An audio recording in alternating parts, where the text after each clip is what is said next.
اپنی فکر کرو. یہاں کوئی تمہارے ساتھ لائل نہیں ہے. یہاں سب اپنی اپنی زندگیوں کی بھاگ دوڑ میں لگے ہوئے ہیں. یہاں تمہیں کہیں سے بھی اپنائیت نہیں مل سکتی بھائی. یہاں کوئی بھی تیرے درد کو نہیں سمجھ سکتا. کوئی بھی آ کر تیری تنہائیوں کو ختم نہیں کر سکتا. کوئی بھی آ کر تیرے کندھے پہ ہاتھ رکھ کر تجھے یہ نہیں کہہ سکتا کہ بھائی میں تیرے ساتھ ہوں. سب دعوے، سب جھوٹ، سب فراڈ. مطلب کی دنیا چل رہی ہے، مطلب کا ٹائم چل رہا ہے بھائی.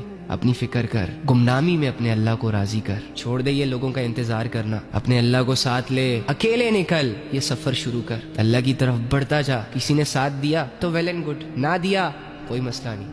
مرد ایسے ہی جیتے ہیں. تجھے اپنی زندگی کی ساری جنگیں خود سے لڑنی ہے بھائی. اس آیت کو دل پہ لکھ لے.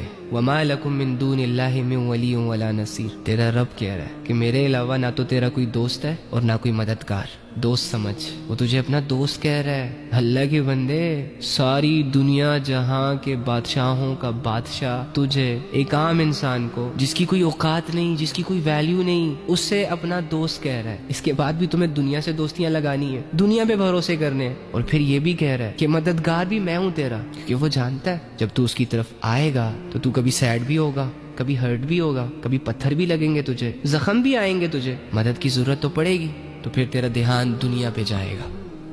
تو وہ دھیان دنیا پہ نہ جائے، اس لیے اس رب نے کہا مددگار بھی میں ہوں. میں ایسا دوست نہیں ہوں جو کمزوریوں میں منہ موڑ لیتا ہے. میں ایسا دوست نہیں ہوں جو بے بسیوں میں کہتا ہے کہ یار تو بوجھ بن گیا ہے مجھ پر. میں ایسا دوست نہیں ہوں جو تمہیں تنہائیوں کے حوالے کر دوں گا. جس بھی سچویشن میں ہوگے، جیسے بھی ہو، میرے دوست ہو، میں کروں گا تمہاری مدد. تمہیں کیا کرنا ہے؟ صبر، یقین، بھروسہ، اعتماد. دنیا بڑی ظالم ہے بھائی، یہ تو یقین ہی نہیں کرتی. ساری عمر گزر جاتی ہے ہماری دنیا کو یہ یقین دلانے کے لیے کہ یار ہم اچھے لوگ ہیں، ہم ٹھیک ہیں، ہمارے اندر کوئی عیب نہیں ہے، کوئی برائی نہیں ہے. اس کے باوجود بھی کوئی یقین نہیں کرتا.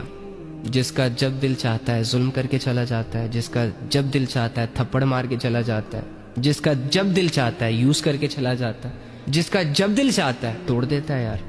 لیکن اللہ تو کہہ رہا ہے وَهُوَ عَلِيمٌ بِذَاتِ الصُّدُورِ. تیرے دل کے بھیدوں کو جانتا ہوں. کوئی ضرورت نہیں ہے مجھے بتانے کے لیے کہ تم کیسے ہو.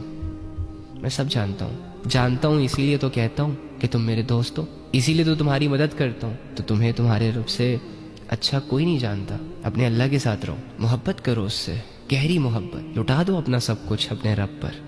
یہ گناہوں کو چھوڑنا تو بہت چھوٹی بات ہونی چاہیے. یہ تو انسان شرم و حیا میں چھوڑ دیتا ہے کہ اللہ تم مجھے اتنا سب کچھ دے رہا ہے، آپ میری اتنی کیئر کرتے ہو، بدلے میں اگر میں یہ گناہ نہ چھوڑوں تو کیا فائدہ میری بندگی کا؟ کیا فائدہ اس دعوے کا جو میں نے کر رکھا ہے کہ اللہ میں اپنی جان بھی آپ کو دوں گا؟